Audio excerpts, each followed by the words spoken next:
Thank you for joining us on this deep dive into surviving as a gladiator in ancient Rome. Before we begin, please consider liking this video and subscribing to our channel. Doing so helps more than you can imagine. Now, get comfortable and enjoy our look at life as a Roman gladiator. The corridor is narrow, the kind that swallows light and swells sound. The stone beneath your bare feet is cold, but slick with a dampness that isn't just from the morning dew seeping through the walls. The smell is impossible to ignore, an ugly mix of sweat, iron, oil, and something older, something metallic that lingers in the cracks of the masonry no matter how many times it's scrubbed. Ahead, a rectangle of daylight spills through the bars of the iron gate, and beyond it there's a sound you've learned to recognize before you can even name it. The roar of thousands, muffled by the distance but pulsing like a heartbeat. You move forward because you're told to, not because you want to. The man behind you gives a shove, and the chain between your wrists rattles. You are one in a line, each of you marked in different ways, scarred faces, old wounds reopened, eyes that won't meet yours, or the occasional wild stare of someone who's decided they'd rather meet death than live another day like this. You all share the same truth. You are property. You didn't choose this life. Maybe you were taken as a prisoner when your homeland fell to Rome's legions, stripped of your weapons, marched in chains, sold at market to the highest bidder. Maybe you were a condemned criminal, sentenced to death, only to be told that death would be delayed and sold for entertainment instead. Or maybe, like the rare few, you came here willingly, drawn by coin or glory, only to discover that the sands of the arena drink more blood than gold. Whatever your path, it ended here, in the bowels of an amphitheater, waiting to walk out into the blinding light. The walls here are covered in scratches. Some are deliberate carvings, names, numbers, crude symbols. Others are accidental gouges from the endless traffic of men and weapons shuffling through. You run your fingers along one for a moment, feeling the depth, wondering who made it and whether they left here alive. The torchlight wavers against the stone, making the walls seem to breathe. The air is heavy, close. Your equipment lies in a pile beside the gate. Each man and woman will be fitted with what the lanista has decided suits the fight today. You take your helmet in both hands, its polished surface reflecting the dim light. It's heavier than it looks, and you know from training that it will feel like a furnace once you're under the sun. The sword, the gladius, is well balanced, its grip familiar from endless hours in the yard. Still, you know it's no guarantee. You've seen skilled fighters fall to a lucky strike. You've seen green recruits last longer than veterans. The sound outside shifts, deepens. It's a living thing, the crowd. Murmurs building into chants, chants into cheers, cheers into something raw and expectant. You can't make out words yet, but you don't need to. You know their mood matters more than your skill. The crowd can decide your fate as much as the blade in your opponent's hand. Somewhere above, a trumpet sounds. The signal for the next bout. The doorkeeper, a hulking man with a scar slicing from jaw to collarbone, steps forward. His eyes sweep over you, appraising, as though checking the readiness of an animal before release. His hand rests on the heavy bolt. When it slides back, the gate will open, and there will be no turning away. You shift your grip on the sword, roll your shoulders. It's not nerves exactly, it's that sharpened awareness that comes when you know every breath could be your last. The men beside you are silent. There's no point in words now. Everything that could be said was said in the yard, during training, in the quiet moments when you bandaged each other's wounds. Out here, in the moments before, all there is breathing, heartbeat, and the taste of dust in your mouth. The bolt slides. The sound is loud in the enclosed space, final in a way you feel in your bones. Sunlight floods in, a blast of heat against your face.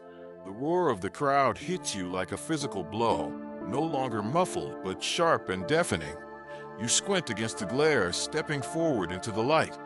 The sand underfoot is warm, soft in places, hard in others where blood has dried into the grains.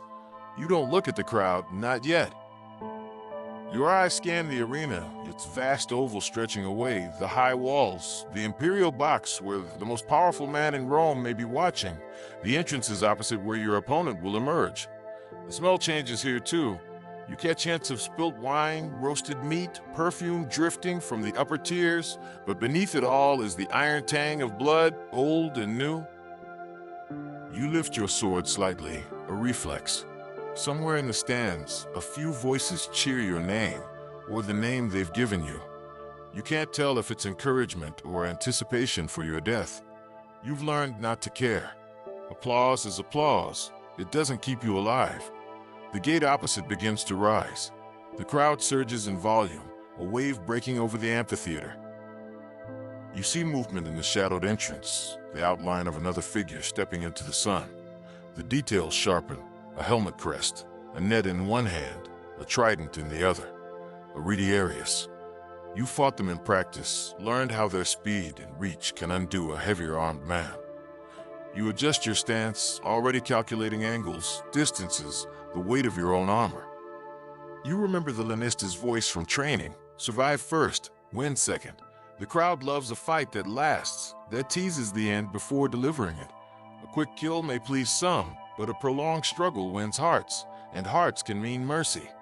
If you fall, the Emperor may turn his thumb, but the crowd's cries can sway him. The Retiarius steps forward, his net swinging lazily in the sun. You circle, each of you measuring the other, the crowd roaring encouragement and insults in equal measure. Somewhere up in the stands, wagers are being placed, fortunes changing hands. None of it will reach you. The trumpet sounds again. The fight begins. For a moment, all noise fades, except the rasp of your own breath inside the helmet. The sand shifts under your feet. You can feel the weight of the sword in your hand, the strain in your forearm, the beat of your heart in your ears. You move. The Retiarius moves. The sun burns down, and the blood beneath the sand waits for whoever will feed it next. You were not born a gladiator. No one is. You became one because the world, and Rome in particular, found a way to take what you were and twist it into something useful for its appetite. Your journey here depends on which misfortune found you first. Maybe it was the day your home fell to the thunder of legionary boots and the red standards of Rome. You had fought or fled or been caught hiding in some back alley when the soldiers rounded up the survivors. Your armor, your weapons, even your name were stripped from you. They bound your wrists, branded your skin, and sold you to a man who weighed your worth like a butcher, deciding how much meat could be cut from your bones. You were not alone. Rome's hunger for fighters was fed by war. The provinces stretched ever outward, and with every victory came a tide of prisoners: Gauls, Dacians, Thracians, Numidians, Britons. The empire's conquests were not just for land, taxes, and glory. They were pipelines for flesh to be fed into the games. Others arrived here not from battlefields, but from the rot of Rome itself. The city's underbelly produced thieves, debtors, murderers, and those who had crossed the wrong patron. Criminals condemned ad ludum to the gladiator school were not always guilty in the way the sentence suggested. Sometimes the crime was real. Sometimes it was merely being on the wrong side of someone more powerful. For them, this life was not a step down, but a plunge into darkness. Prison in Rome was not the sentence, it was the waiting room. The real punishment was the arena. Then there were the debt slaves, men whose misfortunes were written in ledgers rather than blood. A failed harvest, a lost wager, a business venture gone sour. When you couldn't pay, you became the payment. These men often had no history of violence. They arrived soft, confused, clutching the idea that perhaps they could fight their way to repayment and freedom. Most learned quickly that the debt was only part of the trap, and there were the volunteers, the Octorati. Free men who signed contracts with the Lanista, binding themselves to the games for a fixed number of years in exchange for an advance of money, sometimes enough to feed a starving family, sometimes enough to drink themselves into ruin, before their first fight. They entered with bravado, with talk of glory and riches, imagining the songs that would be sung about them. They soon learned that the songs were rare, the scars inevitable, and the coin never quite as much as promised. Among these men, and occasionally women, the line between choice and coercion blurred. Some claimed agency over their fate, yet once the ink dried, they were no freer than the chained Gaul taken in war. The lanista owned them all. Ownership meant control of every moment. When you slept, what you ate, when you trained, when you fought, when you lived, and when you died. The first days in this new life were the hardest. The lanista would parade you before the other fighters, measuring you up, deciding where you might fit into his roster. Were you tall and strong enough to be a secutor, built to crush with weight and armor? Were you nimble enough for the speed and reach of a retiarius, net and trident in hand?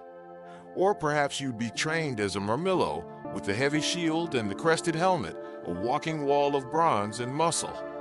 Your past life, your skills before you came here, none of it mattered as much as what they thought they could make of you now. The others would size you up too. Some with open hostility, others with indifference. And here, new blood was competition, entertainment, or perhaps, if you were unlucky, a future opponent. You would find that alliances were fragile, shaped by the lanista's whims and the draw of the lot. One day you might train beside a man, sharing bread, binding his wounds. The next, you might face him under the eyes of thousands, each of you trying to kill the other before the sand swallowed you. Women in the games were rarer, but not unheard of. Some fought in specially staged bouts, meant to titillate as much as to entertain.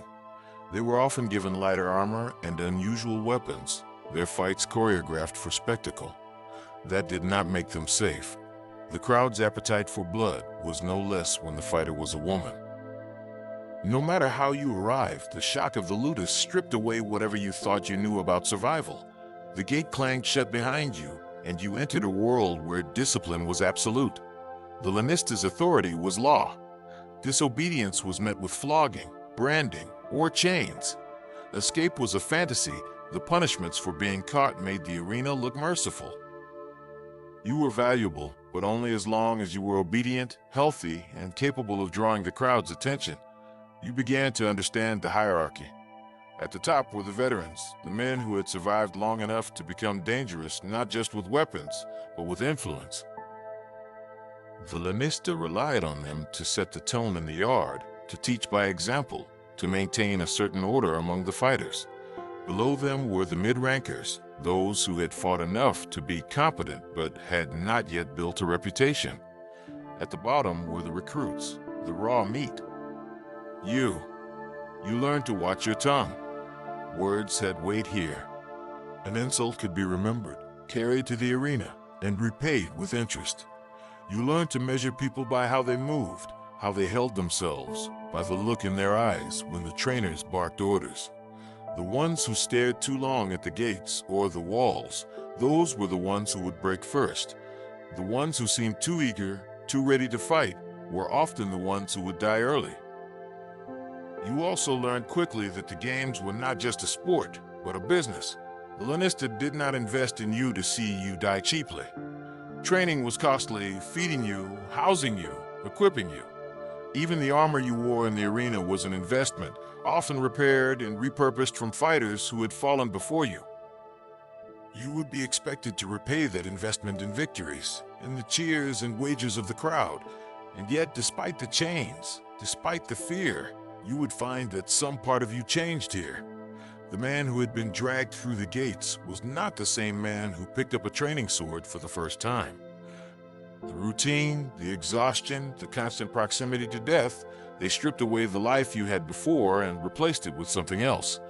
You would come to measure yourself not by who you had been, but by whether you could still draw breath when the fight was over. The question of why you fight would stop mattering. The only question would be how long you could keep fighting. The gates of the Ludus closed behind you with a sound that echoed in your bones. The clang of iron on iron was a reminder, if you needed one, that this was not a school in any sense you once understood. It was a place built to turn flesh into weapons. You were not here to learn for your own sake. You were here to be sharpened, used, and eventually broken. The yard was open to the sky, its packed dirt worn smooth in some places and churned into dust in others. Around it rose high stone walls, topped with spikes and patrolled by men who carried short swords and the authority to use them without hesitation. The smell was a mixture of sweat, oil, and the faint tang of blood that never seemed to wash away, no matter how much sand was thrown over it. At first light, the air still carried a chill, and the shadows were long. That was when training began.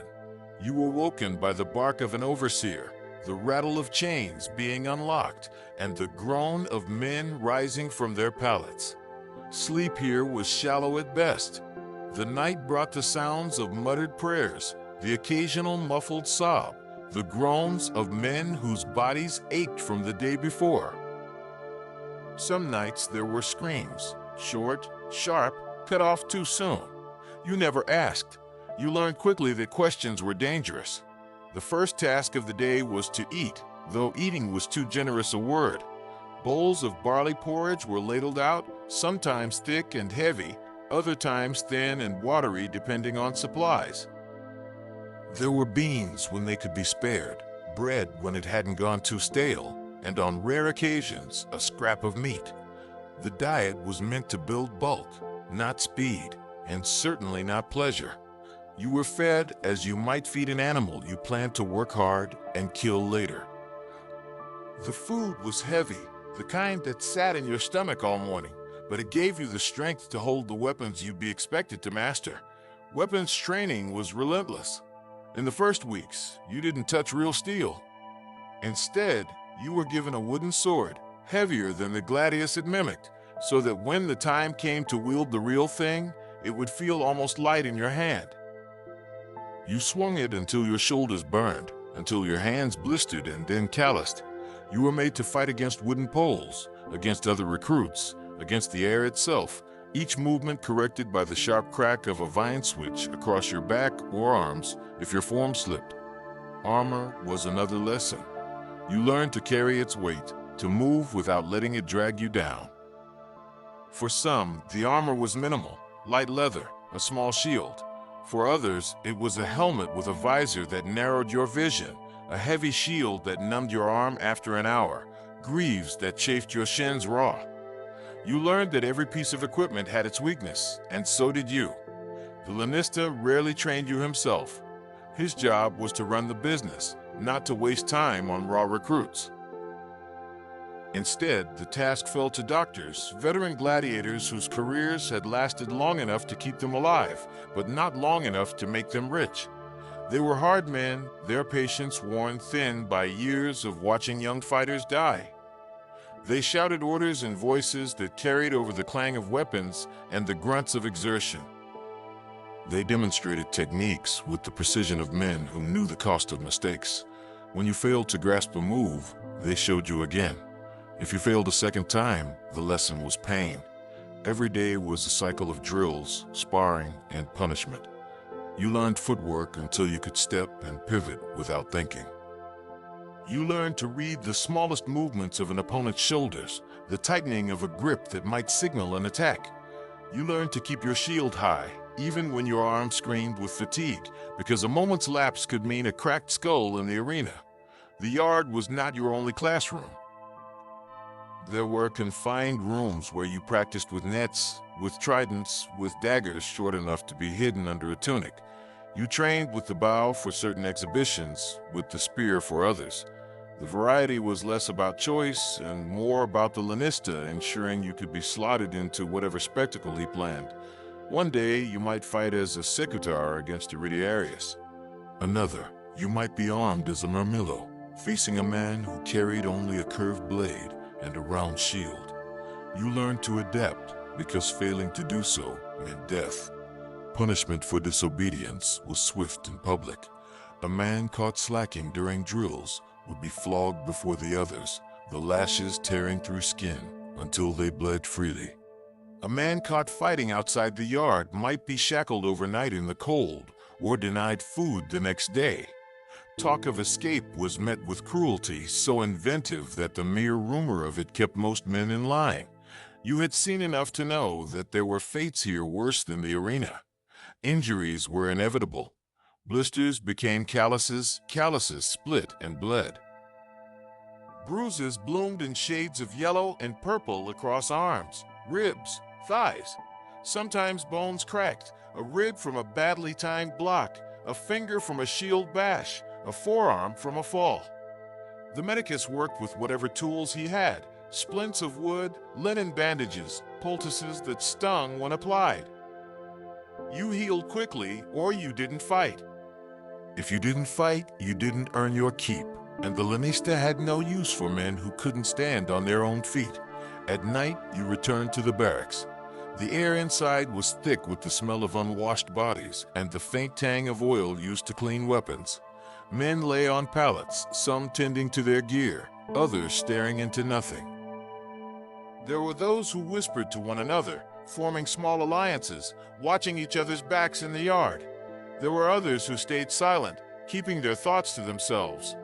Trust was a dangerous commodity here. It could make you stronger, but it could also give someone the means to destroy you when the lot was drawn for your next fight. Days blurred together. Training became muscle memory, the rhythm of strikes and blocks woven into the fabric of your body. Pain became as familiar as hunger, and you stopped counting the bruises. The only time you noticed the sky was when you caught a glimpse of it during morning drills or felt the sun burning the back of your neck in the yard. The outside world faded. Rome might have been just over the walls, but for you, it could have been another continent. In time, you stopped thinking of yourself as a man with a past. The Ludus stripped that away. You became a fighter, a piece of the lanista's investment, a name on a list to be sent into the arena when the time came. You stopped wondering when you would fight and began wondering only how long you could survive when you did. The day of a fight began long before you stepped into the arena. The air in the Ludus was different on those mornings, thicker somehow, charged with a tension that settled over every man like an unseen weight. Even those not fighting that day felt it. The trainers barked orders more sharply. The overseer's boots struck the stone floors with a quicker rhythm. Somewhere above, the noise of the city began to gather, a restless hum that would swell into a roar by the time you faced the sun. You rose early, the pallet beneath you, leaving its rough imprint on your skin. The first light bled through the barred window, thin and pale, as if reluctant to cross the threshold.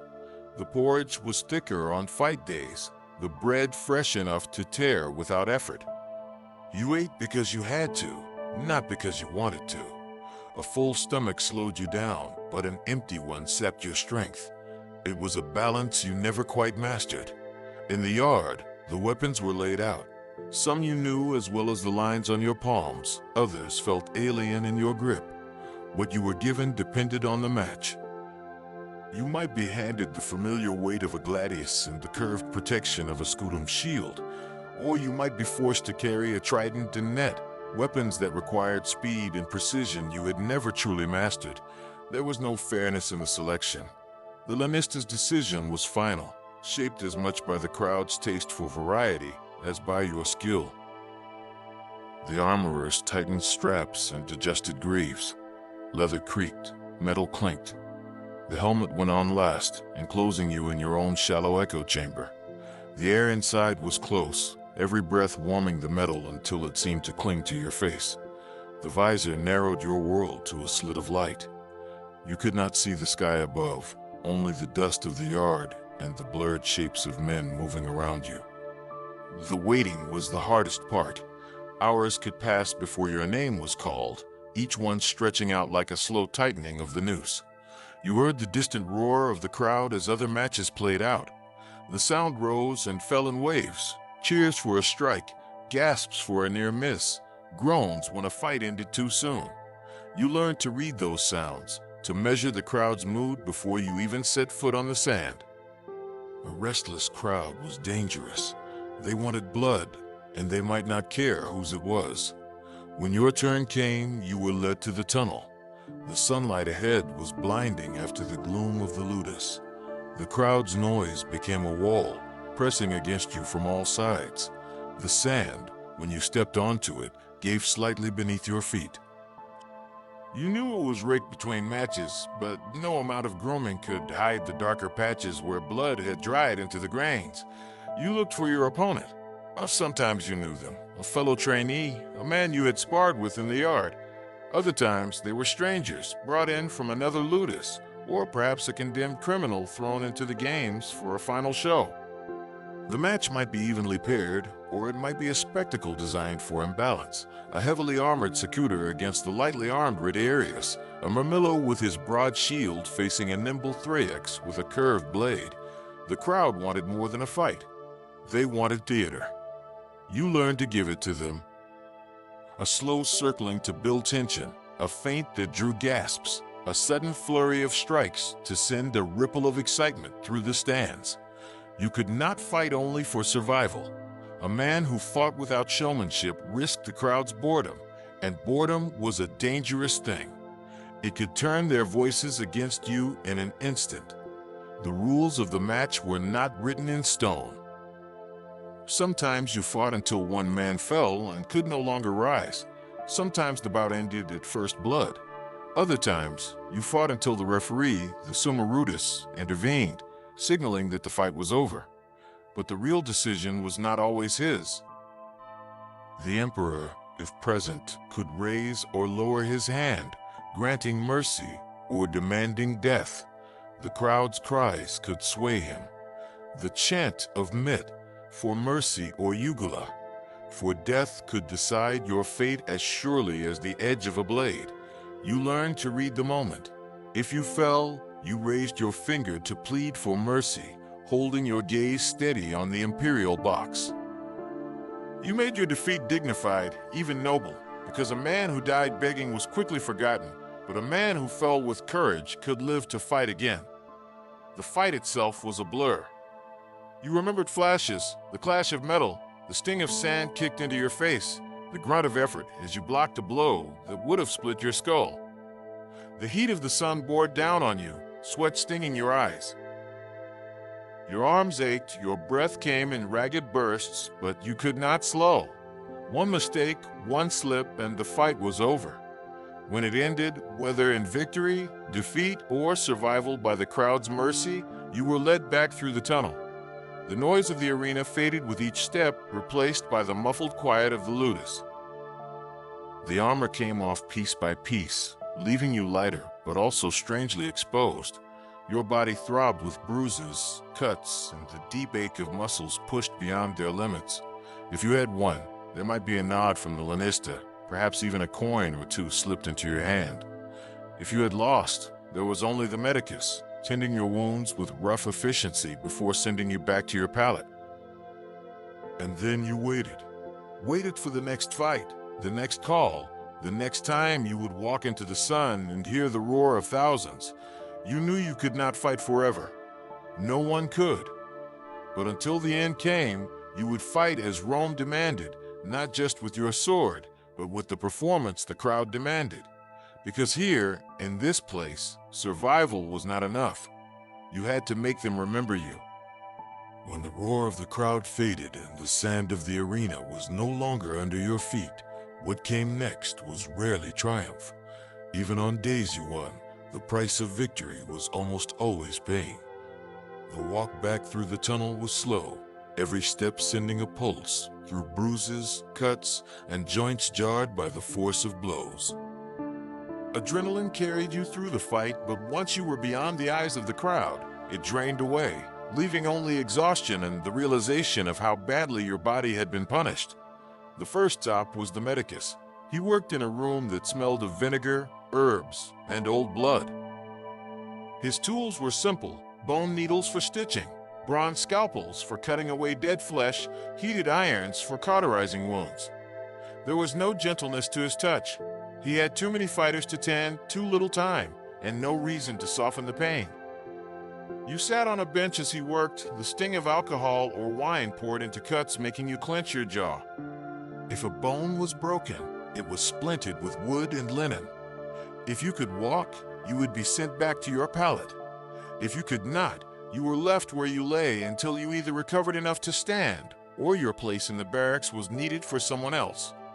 Infection was the true enemy, one that could kill even the most skilled fighter without a weapon ever touching them. A deep cut might seem clean when the medicus stitched it shut, but days later it could swell and redden, the skin hot to the touch. Fever followed. Some men recovered. Others simply didn't wake one morning, their breath having turned shallow and rattling before stopping altogether. The smell of rot was not uncommon in the barracks, and when it came from a living man, it was a sign that his days were short. The body aged quickly here. Even the youngest, strongest recruits found their joints stiffening, their muscles knotting, their reflexes slowing. The constant blows, the strain of training, the weight of armor, and the endless repetition of strikes and blocks wore down tendons and ligaments until something tore and never fully healed. A limp might be hidden in the yard, but in the arena, every weakness was exposed. Opponents learned to see it, to exploit it. The smallest hesitation, the slightest favoring of one side, could mean the end. Most gladiators did not last long. 3 to 5 years was considered a decent career, but many were gone in less than one. Some fell in their first match, the blood they left in the sand the only mark they made. Others lasted longer, but accumulated injuries that made them slow, their bodies no longer able to respond the way their minds commanded. Those men were dangerous to no one but themselves, and the lanista had no interest in keeping fighters who could not earn a crowd's approval. They were sent into matches they could not win, often against opponents chosen to end them quickly. You learned to hide pain, to mask weakness, because to admit to either was to hasten your own end. A limp was disguised with a change in stance, a damaged shoulder compensated for by shifting your guard. You took to wrapping joints tightly before training, ignoring the throb that followed each session. Sleep became a thing you chased but rarely caught, the ache in your body keeping you half awake even in the dead of night.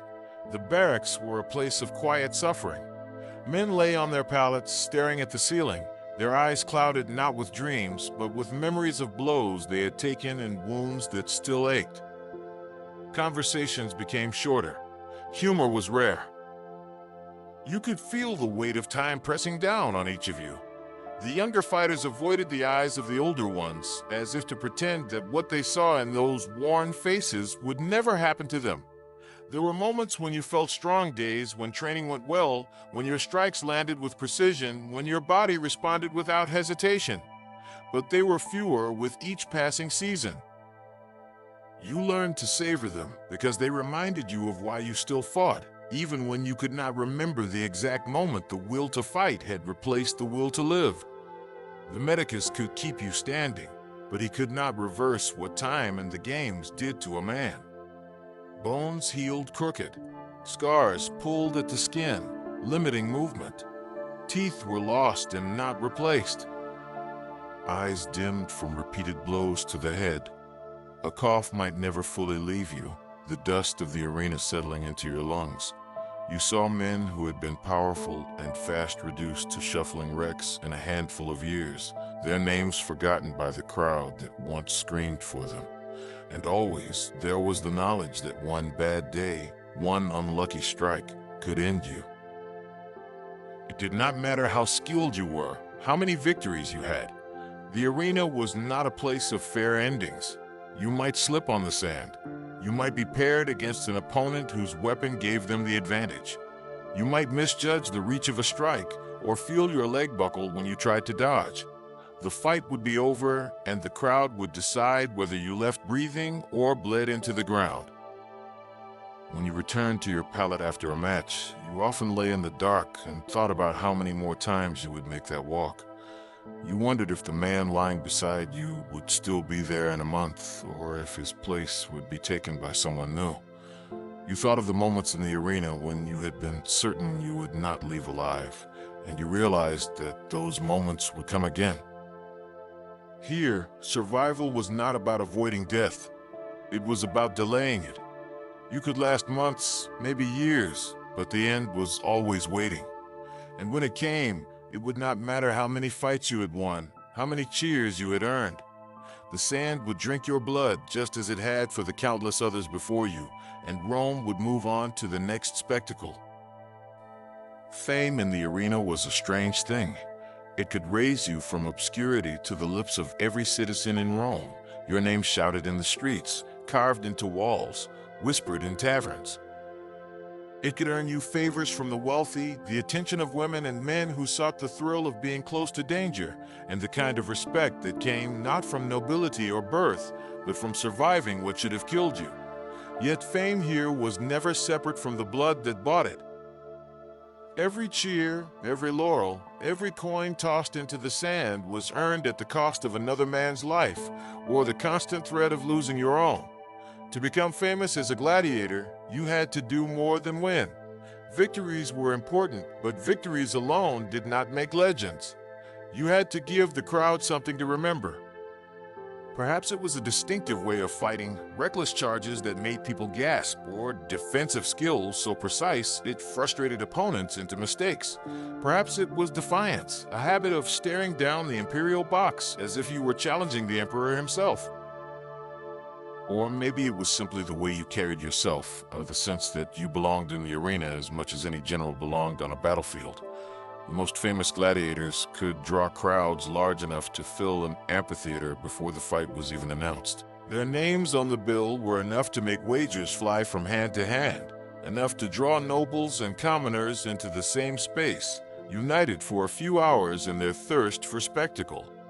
These men were worth their weight in gold to the lanista. He kept them well-fed, well-trained, and carefully matched to opponents who would make them look good without killing them too soon.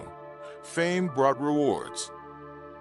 You might be allowed finer food, wine, or the use of better armor. You might receive gifts from admirers, rings, cloaks, even slaves of your own. Wealthy patrons might pay for your company at their banquets, parading you as a living trophy, a conversation piece that had stepped out of the sand and into their marble halls. Some gladiators became lovers to influential women, or men whose favor could protect them from dangerous matches, at least for a time. But fame was also a trap. The crowd loved you until you faltered. One poor performance, one moment of perceived cowardice, and their cheers could turn to jeers.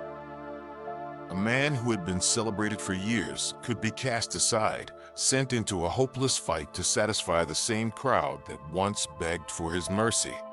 Fame did not protect you from the emperor's whim, either. If Caesar decided the crowd would enjoy seeing your blood on the sand, no amount of victories or patronage could save you. Freedom was the ultimate prize, the dream that kept many fighting long after their bodies begged them to stop. It came in the form of the Ludus, a wooden sword, symbolic and useless in combat, but worth more than any weapon you had ever held. To be awarded the Ludus was to be released from the life of the arena. You became a free man again, able to walk the streets without the constant fear of being called to fight. Some earned it through years of service, surviving enough matches to be granted their release as a mark of respect. Others received it as a gift from the emperor or a powerful patron, often as part of some larger display meant to stir the crowd's emotions. A freed gladiator could become a trainer, selling his skills to a Ludus for pay. Others drifted into bodyguard work, hired muscle for Rome's rich and ambitious. A few even disappeared entirely, vanishing into the provinces to live quietly under a new name. Yet freedom was not always the blessing it appeared. Many who left the arena found themselves unable to adjust to life beyond its walls. The discipline, the danger, the constant noise of the crowd, it became a part of them. Without it, some felt hollow. Others discovered that their fame had not translated into real wealth. Coins spent quickly, friends vanished, and the world outside could be just as cruel as the one they had left. Some freed gladiators returned to fight again, this time as volunteers. They signed contracts for short terms, lured back by the roar of the crowd and the chance to reclaim their former glory. But the years they had spent in the arena had already taken their toll. Few of these comebacks ended well. The crowd was less forgiving of older fighters, and their bodies could no longer endure the punishment they once had. There were rare stories of gladiators who managed to turn fame into lasting power, men who became celebrities in their own time, immortalized in mosaics and graffiti, their likeness sold as small figurines to eager fans. But even these men were still defined by the arena. No matter how far they rose, they could not escape the truth that their fame was built on the edge of a blade and that it had been bought in blood. For most, the choice was simple: fight until the crowd forgot you, or fight until you could no longer stand. Fame and freedom were possibilities, not promises, and the sand was littered with the bones of men who had reached for both and grasped nothing. If you were lucky, you might one day walk away with the Ludus in your hand. If you were luckier still, you might live long enough to enjoy it. Time erodes memory, but spectacle has a way of surviving. The reality of life as a gladiator, the bruises, the infections, the stink of the barracks, the constant closeness of death, was not what Rome chose to remember. What lived on in stories, in carvings, in the mosaic floors of villas, was the show. The blood became art. The violence became heroism, and the men who had fought for their lives were reshaped into legends for the entertainment of those who had never felt the heat of the sand under their feet. In the years after a gladiator's death, his likeness might appear in crude graffiti scrawled on tavern walls or etched into the side of a tenement building. Marcus, 3 wins, no losses. Titus, favorite of the crowd. Flamma fights again. These were the fan chants of the ancient world, scratched into stone instead of shouted into the air. Children imitated the moves they'd seen in the amphitheater, wielding sticks like swords, shouting the names of their favorites as they pretended to fight. Merchants sold trinkets carved with the images of popular fighters. Oil lamps, cups, and small figurines carried their likenesses into homes. In distant provinces, men who had never been to Rome might still recognize the face of a champion, just as soldiers far from the capital could recall the roar of the crowd when certain names were called. For the victors, this was immortality of a kind, but it was always tied to the image the public wanted to see, never to the reality they had endured. Poets and playwrights took the truth and dressed it in finery.